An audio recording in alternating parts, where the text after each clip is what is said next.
আমি কোনো ঝগড়া অ্যালাউ করব না। আমাকে 365 দিন কাজ করে যেতে হয় মানুষের জন্য। আর কেউ যদি লোকালি ভাবেন আমি বড় নেতা হয়ে গেছি, পার্টিটাকে না ভালোবেসে নিজেকে ভালোবাসবো, সেটা হবে না। দেগঙ্গা থেকে দলের উদ্দেশ্যে কড়া বার্তা দিয়েছিলেন খোদ তৃণমূল সুপ্রিমো মমতা বন্দ্যোপাধ্যায়, কিন্তু নেত্রীর ঐক্যবার্তা ভুলছে কই। ব্যারাকপুরে সাংসদ বিধায়কের দ্বন্দ্বে আসরে নামেন খোদ রাজ্য সভাপতি সুব্রত বক্সী। তারপরেও ফের রবিবার সাংসদ অর্জুনের বিরুদ্ধে সরব হন বিধায়ক সোমনাথ শ্যাম। নোয়াপাড়া তৃণমূল সভাপতি গোপাল মজুমদার খুনের ঘটনায় নাম না করে অর্জুনের বিরুদ্ধে ফাইল হুঁশিয়ারি বিধায়কের। পাল্টা সুর চড়ান অর্জুনও। চাইছে না, প্রমাণ কিন্তু আছে। আবার আপনাদের জানাই, হলুদ ফাইলে সেই প্রমাণও বার করেছি।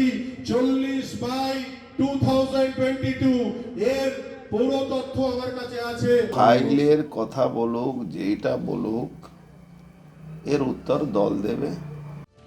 সাংসদ বিধায়ক দ্বন্দ্ব মেটাতে শনিবারে আসরে নামেন সুব্রত বক্সী। বৈঠকে অর্জুন এলেও আসেননি সোমনাথ শ্যাম। বৈঠক নিয়ে দুপক্ষ খাড়া করেছে যুক্তি। আমাকে পার্থভৌমিক বলেছিল ওখানে এতে যাওয়ার জন্য, উৎসবে।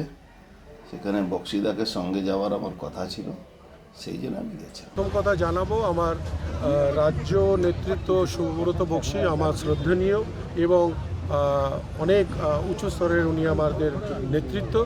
আমি ওনাকে সম্মান জানিয়ে কথা বলি যে আমার কাছে এই বৈঠকের কোনো খবর ছিল না। শনিবারের বৈঠক নিয়ে মুখ খোলেননি খোদ রাজ্য সভাপতিও। দল বলছে দ্বন্দ্ব মিটে যাবে। বিরোধীরা বলছে রাজ্য সভাপতি দলের কোন্দল সামলাতে অপারগ। এটা মিটে যাবে আমাদের নেতৃত্ব, এটা মিটে যাবে আমাদের নেতৃত্ব। যে ও রাজ্য সভাপতি গেছে, দুটো এমএলএ বুড়া আঙুল দেখিয়ে দিয়েছে। ন্যূনতম মান সম্মান থাকে, নয় এদের তাড়াবে, নয় রাজ্য সভাপতি থেকে পদত্যাগ করবে।